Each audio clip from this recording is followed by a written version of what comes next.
Bonjour à toutes et à tous, je suis très heureux de vous retrouver pour cette homélie du 27e dimanche du temps ordinaire. Qui ne s'est pas émerveillé devant une vigne un jour d'automne? La vigne est au cœur de l'évangile d'aujourd'hui parce que cette vigne est déjà présente dans les Écritures que connaît bien Jésus, qui raconte la parabole de ce dimanche. Jésus a certainement dans son cœur les paroles du prophète Isaïe qui écrivait « Je veux chanter pour mon ami le chant du bien-aimé à sa vigne. Mon ami avait une vigne sur un coteau fertile. Il en retourna la terre, en retira les pierres pour y mettre un plan de qualité. Au milieu, il bâtit une tour de garde et creusa aussi un pressoir. Il en attendait de beaux raisins, mais elle en donna de mauvais. » Dans sa parabole, Jésus nous parle d'un propriétaire qui prend soin de sa vigne.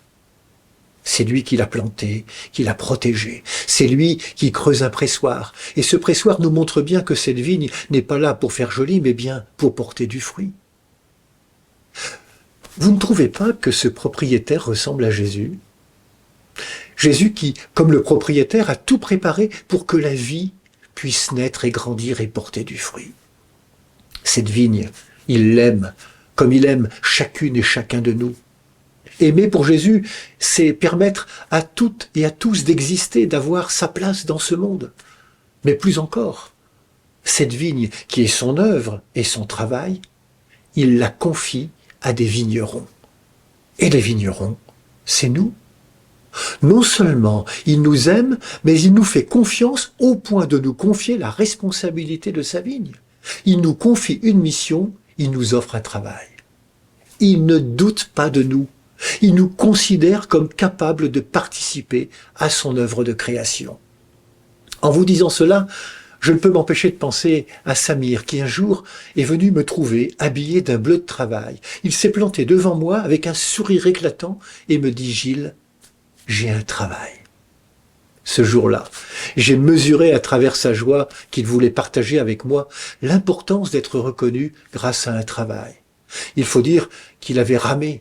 Et bien souvent, en bas des tours de Rieux, avec ses potes de galère, nous discutions de la vie, des injustices, de Dieu. En nous offrant un travail, Dieu nous montre sa reconnaissance. Et cette reconnaissance, elle dit notre dignité. Je ne suis pas un nuisible, je ne suis pas inutile, j'ai du prix aux yeux du Seigneur.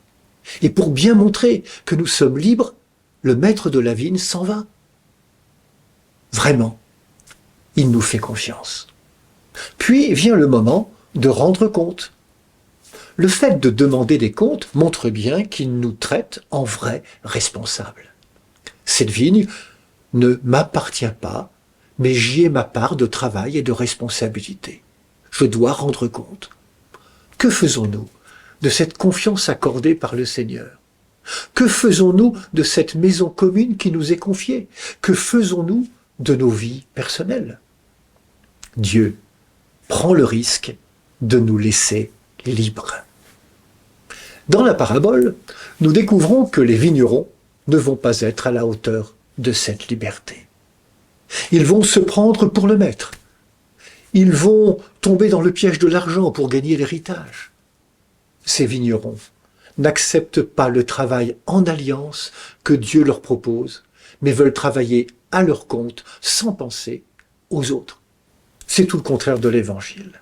Au moment où Jésus s'apprête à vivre sa passion, au moment de la vendange, il ne peut recevoir le fruit de cette vigne puisque les vignerons gérants se saisissent des serviteurs, les maltraitent et les tuent. Devant cette violence, comment Dieu va-t-il réagir? Eh bien, Dieu persévère et envoie son propre Fils, en qui nous reconnaissons bien sûr Jésus, le bien-aimé du Père. Mais rien n'y fait. Lui aussi n'est pas accepté et reçoit le même sort que les premiers serviteurs. Est-ce pour autant que le projet de Dieu va échouer? En apparence, oui. Mais c'est mal connaître le Père du ciel. Vous avez entendu la fin de l'Évangile. La pierre qu'ont rejetée les bâtisseurs est devenue la pierre d'angle. Personne ne pourra arrêter le projet d'amour de Dieu en train de se réaliser par Jésus son Fils. Jésus poursuit sa route vers Jérusalem, vers sa Pâque, pour réaliser la volonté de son Père. On entend les mots de sa prière. « Je n'ai perdu aucun de ceux que tu m'as donnés. » Après la mort sur la croix, son rejet d'une partie d'humanité, c'est la résurrection. Celui qui fut rejeté, le voilà pierre angulaire pour que le projet de Dieu parvienne à son terme. On ne peut arrêter l'amour de Dieu. Et la bonne nouvelle, c'est que Dieu continue encore aujourd'hui à nous faire confiance et compte sur nous pour travailler à sa vigne. Bon dimanche à toutes et à tous, prenez bien soin de vous et des autres.